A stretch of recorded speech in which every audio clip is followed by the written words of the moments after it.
Problem number 3 is another related rates problem where you have gravel is being dumped from a conveyor belt at a rate of 30 feet cubed per minute. So it's a rate of change of volume there.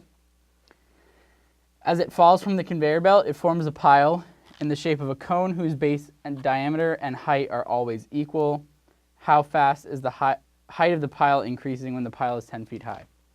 So this is a related rates problem, and our equation that we're going to need to use, because we were given a rate of change of volume, how much bigger is this cone of gravel getting? We need our volume equation for a cone, which I've written up here. Volume is 1/3 pi r squared h. So what we need to do, though, is we're trying to find how fast the height of the pile is increasing. So we're going to have to do a derivative of this with respect to t, but right now it's in a form where we wouldn't want to do that because we have multiple variables. We have v, r, and h. And if we took the derivative of this volume equation, we'd have to do product rule. We'd get a term with dr dt and dh dt.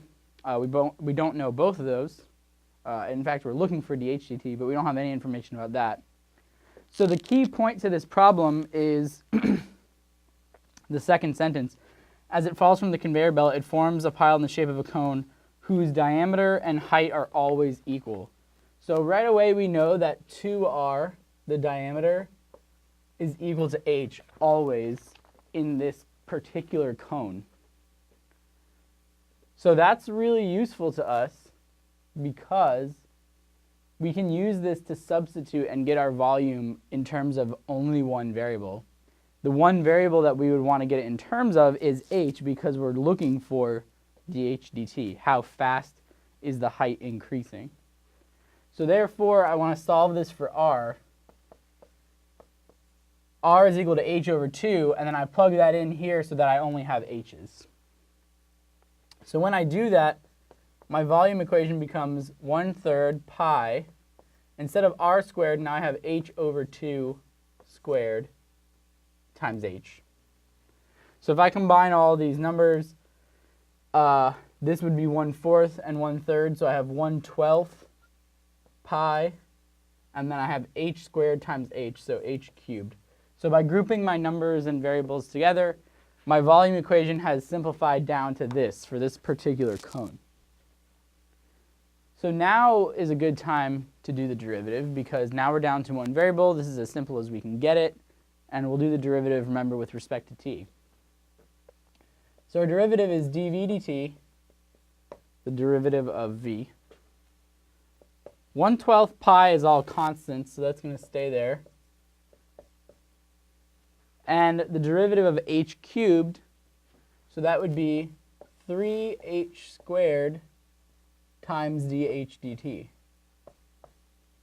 So the derivative of h cubed is 3h squared, but remember, we're doing the derivative with respect to t, so you have to multiply by dh dt.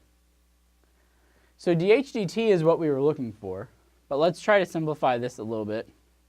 So this 3 and 12 can cancel to make 4 down here. So we get pi h squared over 4 times dh dt equals dv dt.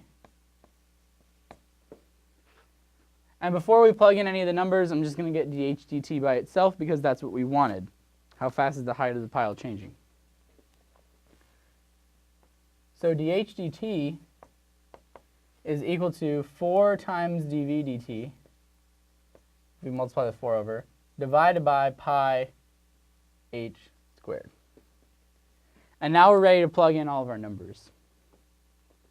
So the first thing that was given to us, that's the dv dt. Gravel is being dumped onto the pile at a rate of 30 feet cubed per minute. So this cone is getting bigger volume-wise at a rate of 30 feet cubed per minute. So dv dt is 30. So we get 4 times 30. On the bottom we have pi and h squared. H is what is the height right then. The height is 10 feet. That says that in the last sentence. So 10 squared is 100. So we have pi times 100 on the denominator.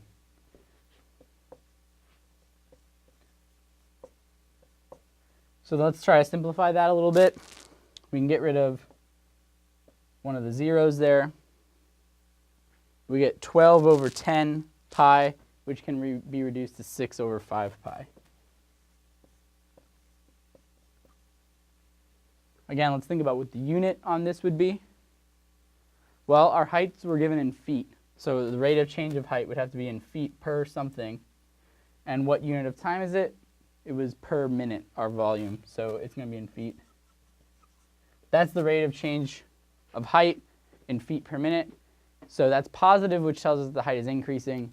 So I think the question says, how fast is the height of the pile increasing? It's increasing at 6/5 pi feet per minute.